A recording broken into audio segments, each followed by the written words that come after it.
Assalamualaikum warahmatullahi wabarakatuh.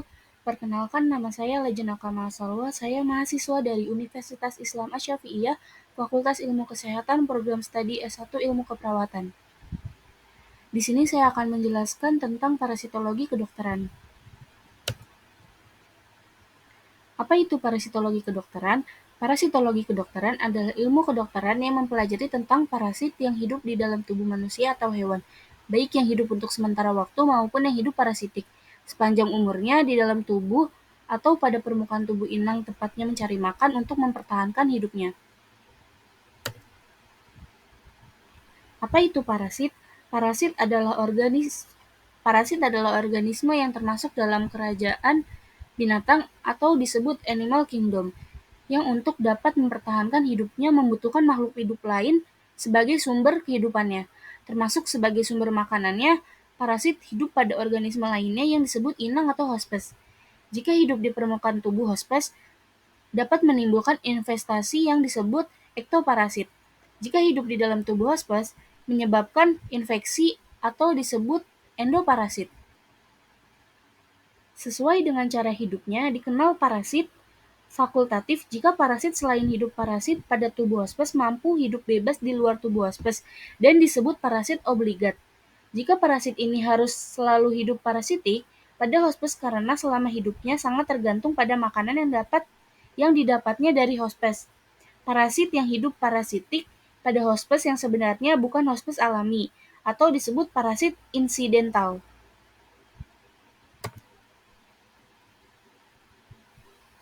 Parasitisme adalah hubungan timbal balik yang bersifat sementara atau permanen antara dua organisme hidup di mana salah satu organisme atau disebut parasit tergantung sepenuh hidupnya pada organisme lain atau yang disebut inang atau hospes. Parasit dapat menyebar pada tempat pertanian, tempat peternakan, penggunaan tinja pada pupuk, kebersihan lingkungan, kebersihan diri, migrasi penduduk, atau perpindahan penduduk dari satu daerah ke daerah lainnya.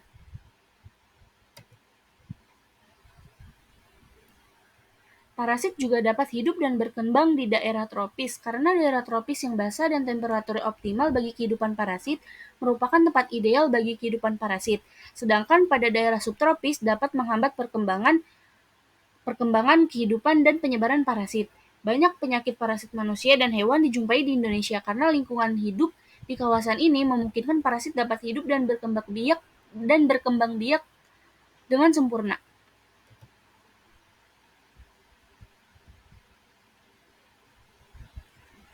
Faktor-faktor yang mempengaruhi frekuensi penyakit parasitik yaitu kurangnya sarana air bersih, sempitnya lahan tempat tinggal keluarga, kebiasaan makan dengan tangan yang tidak dicuci terlebih dahulu, pemakaian ulang daun-daun atau pembungkus makanan yang sudah dibuang ke tempat sampah, sayur-sayuran yang dimakan mentah, penggunaan air sungai untuk berbagai kebutuhan hidup, contohnya seperti mandi, mencuci bahan makanan, mencuci pakaian, berkumur, gosok gigi, dan juga digunakan sebagai kakus, dan penggunaan tinja untuk pupuk sayuran. Selain faktor-faktor tersebut, faktor pekerjaan juga sangat mempengaruhi frekuensi penyakit parasitik, seperti pekerja-pekerja perkebunan yang sarana kakusnya tidak memadai jumlahnya, pekerja-pekerja bidang pengairan dan irigasi, pekerja tambang dan kehutanan, petani dan peternak termasuk dalam kelompok yang mempunyai resiko tinggi terinfeksi penyakit parasit. Penelitian-penelitian di Indonesia menunjukkan penyakit-penyakit parasit yang terkait erat hubungannya dengan lingkungan hidup masih menunjukkan frekuensi yang sangat tinggi di berbagai daerah. Salah satu di antaranya adalah penyakit-penyakit cacing yang ditularkan melalui tanah atau yang disebut soil transmitted helminths seperti askariasis, trichuriasis, dan infeksi cacing tambang. Penelitian ini melakukan pemeriksaan tinja pada penduduk, baik di daerah pedesaan maupun di daerah perkotaan, baik di daerah Pulau Jawa maupun di luar Jawa, menunjukkan angka-angka yang tidak banyak berubah. Pada hasil penelitian ini menunjukkan pada anak SD di Jakarta frekuensi penyakit cacing sekitar 49,5%, sedangkan pada anak SD di Kabupaten Bengkayang, Sulawesi, menunjukkan angka prevalensi cacing usus sekitar 52%. Pada penelitian ini menunjukkan penyakit-penyakit parasit yang terkait erat hubungannya dengan lingkungan hidup, lingkungan hidup, masih menunjukkan frekuensi yang sangat tinggi di berbagai daerah.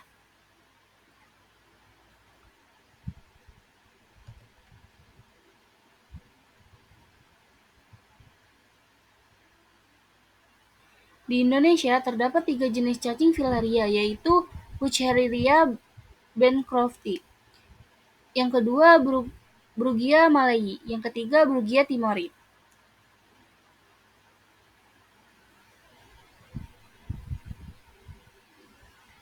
Vektor penular parasit ini adalah berbagai jenis nyamuk yang mempunyai kebiasaan hidup yang berbeda-beda dengan jenis sarang yang tidak sama. Selain filariasis dan soil-transmitted helminths, parasit yang daur hidupnya sangat terkait dengan lingkungan hidup adalah cacing pita babi atau Cania solium dan cacing pita sapi yaitu Taenia saginata. Beberapa daerah di luar Jawa merupakan fokus-fokus endemis schistosomiasis. Di Indonesia, penyebab schistosomiasis adalah cacing daun yang hidup di dalam pembuluh darah manusia, yaitu Schistosoma japonicum. Cacing ini merupakan parasit zoonotik yang dapat ditularkan dari hewan ke manusia dan sebaliknya, yang memerlukan air tawar sebagai tempat perkembangan stadium infektifnya. Banyak penyakit protozoa juga endemis di Indonesia. Protozoa usus yang sering dilaporkan ditemukan pada penelitian di Indonesia adalah Entamuba, Histolytica, Giardia lambelia, dan Balantidium coli. Sedangkan protozoa darah yang menjadi masalah kesehatan di Indonesia adalah malaria. Penyakit protozoa yang harus diperhatikan karena dapat menimbulkan masalah kesehatan adalah toxoplasmosis, yang dapat menimbulkan abortus pada janin dan kecacatan pada bayi yang dilahirkan oleh ibu hamil yang menderita toxoplasmosis.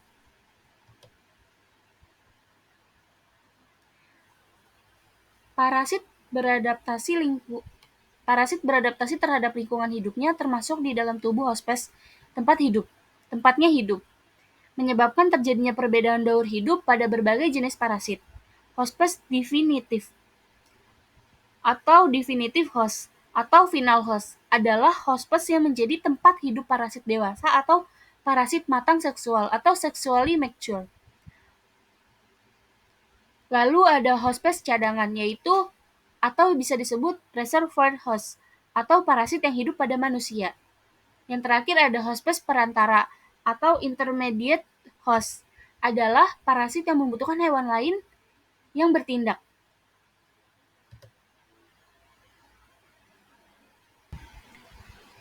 Penularan penyakit parasitik dipengaruhi oleh 3 faktor, yaitu adanya sumber infeksi, yang kedua ada cara penularan parasit, dan adanya hospes yang peka atau sensitif.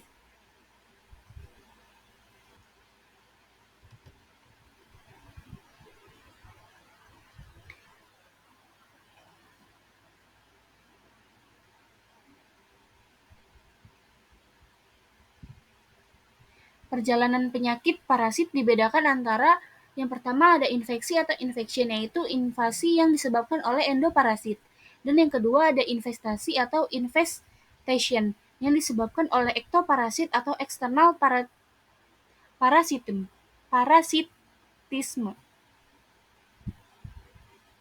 Gejala klinis infeksi parasit dipengaruhi oleh berbagai hal, yaitu jumlah parasit yang masuk ke dalam tubuh, perubahan-perubahan patologis yang timbul, kerusakan mekanis dan akibat iritasi parasit.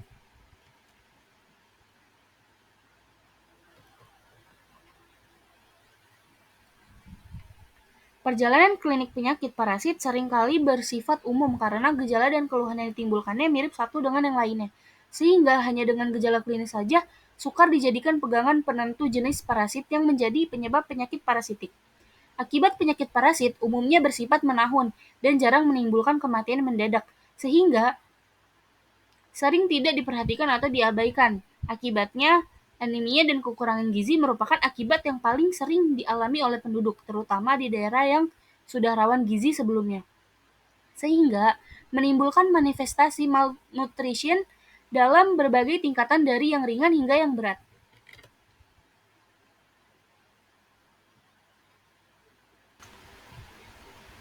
Penanganan penyakit parasitik harus dilakukan dengan baik melalui tindakan yang tepat dengan cara yang pertama memberikan obat-obatan antiparasit yang sesuai dengan penyebabnya.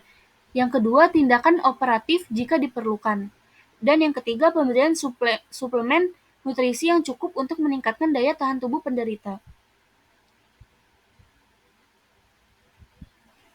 Namun, pemberian obat antiparasitik dapat menimbulkan efek samping bagi penderita, maka dosis yang diberikan haruslah tepat sehingga tidak menimbulkan efek samping terhadap kesehatan tubuh penderita. Namun, memberikan efek lethal terhadap parasit penyebab penyakit.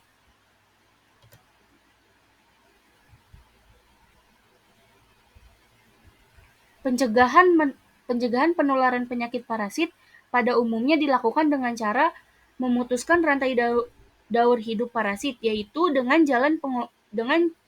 cara mengobati penderita karena merupakan sumber infeksi.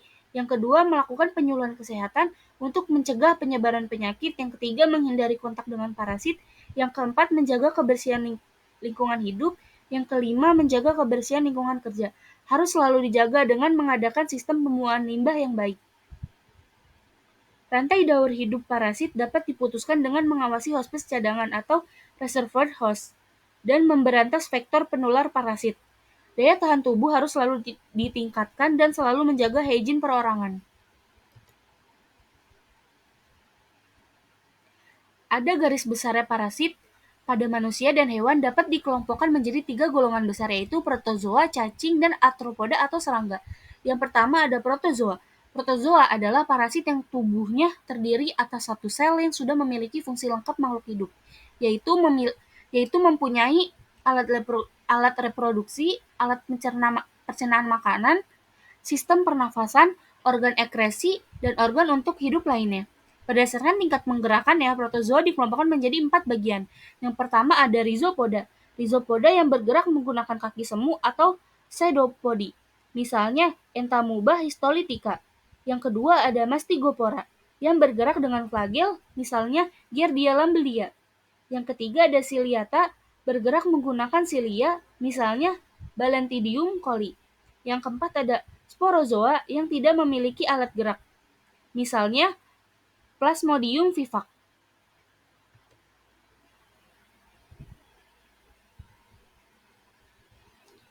Cacing mempunyai tubuh yang simetrik, bilateral, dan tersusun dari banyak sel atau multiseluler. Parasit cacing yang penting bagi manusia terdiri dari 2 golongan besar, yaitu yang pertama ada filum Platyhelminths, yang kedua ada filum Nemadelminths. Platyhelminths terdiri dari 2 kelas yang penting, yaitu kelas Cestoidea atau Cestoda dan kelas Trematoda. Sedangkan kelas Nematoda merupakan kelas yang penting dalam filum Nemadelminths. Platyhelminths mempunyai bentuk tubuh yang pipih seperti daun Trematoda atau berbentuk pita dengan banyak segmen Cestoda.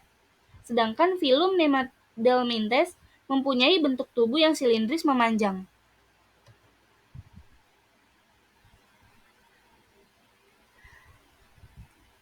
Yang ketiga ada arthropoda atau serangga. Entomologi kedokteran mempelajari serangga atau arthropoda yang berperan dalam mempengaruhi kesehatan manusia atau hewan. Dalam hal ini, arthropoda dapat bertindak sebagai penular penyakit atau secara langsung dapat menimbulkan penyakit. Sebagai penular berbagai macam penyakit, arthropoda dapat menularkan berbagai macam mikroorganisme penyebab penyakit, yaitu protozoa, cacing, bakteri, virus, rickettsia, maupun jamur. Arthropoda sendiri dapat menyebabkan penyakit atau gangguan kesehatan manusia atau hewan, yaitu menimbulkan entomofobi atau rasa takut yang berlebihan terhadap serangga. Yang kedua, annoyance, gangguan hidup sehari-hari. Yang ketiga, blood loss, kehilangan darah. Yang keempat, trauma atau kerusakan indera mata dan telinga. Yang kelima, intoksikasi, menimbulkan keracunan oleh toksin yang dihasilkan. Yang keenam, dermatosis, kerusakan kulit misalnya pada penyakit skabies. Alergi misalnya asma, bronkial, dan sesak napas karena menghirup debu yang mengandung tungau debu rumah. Dan yang terakhir ada miasis, investasi lava lalat pada jaringan atau organ yang terjadi pada orang atau hewan yang masih hidup. Sekian penjelasan dari saya, kurang lebihnya mohon maaf. Wassalamualaikum warahmatullahi wabarakatuh.